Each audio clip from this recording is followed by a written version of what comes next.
کھانا سب نے کھا لیا ہے پر سکون ابھی تک کسی نے نہیں پایا۔ نادیہ، ببل اور حسن تینوں مرچی کے ساتھ کھانا کھا رہے تھے۔ کوئی بات تک نہیں کرتا، بس سوچتے ہی رہتے ہیں۔ ہر چہرہ اپنی کہانی چھپا کے رکھتا ہے۔ یہ برتن، یہ چھبی، یہ بکھرا ہوا سامان ویسے ہی پڑا ہوا ہے۔ ببل نے آخری والا کھا کر اور لسی پی کر وہ تو چارپائی سے اتر کر چلا گیا۔ نادیہ چلاتی رہی کہ یہ برتن اٹھا کر لے جاؤ، لیکن گھر میں تھا بھی کوئی نہیں تاکہ اس کی سنتا۔ خیر، نادیہ نے سب برتن کٹھے کیے، چھبیاں ایک سائڈ پہ رکھ دی اور سٹیل والے برتن ایک سائڈ پہ رکھ دیے۔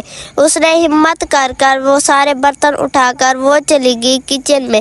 اس نے کچن میں جا کے برتن رکھ دیے۔ کچھ لوگ کمنٹ کر کے کہتے ہیں نادیہ معذور نہیں ہے۔ میری آپ سب سے ریکویسٹ ہے، آپ لوگ یہ باتیں نہ سوچا کریں، اللہ کی ذات دیکھ رہی ہے۔ ببل نے نادیہ کو کہا، نادیہ یہ دیکھو ابو ہمارے لیے کیا لے کر آیا ہے۔ نادیہ نے کہا، بھائی ادھر لے کر آؤ، میں بھی دیکھتی ہوں۔ ببل جب شاپر لے کر آیا نادیہ کے پاس، نادیہ نے کھول کر دیکھا اسکول کی یونیفارم تھی۔ نادیہ نے بولا، ماشاءاللہ یہ بہت ہی پیاری ہے۔ نادیہ نے بولا، میری دعائیں آپ لوگوں کے ساتھ ہیں، آپ لوگ ہمت رکھو، اللہ پاک آپ لوگوں کو ضرور کامیاب کرے گا۔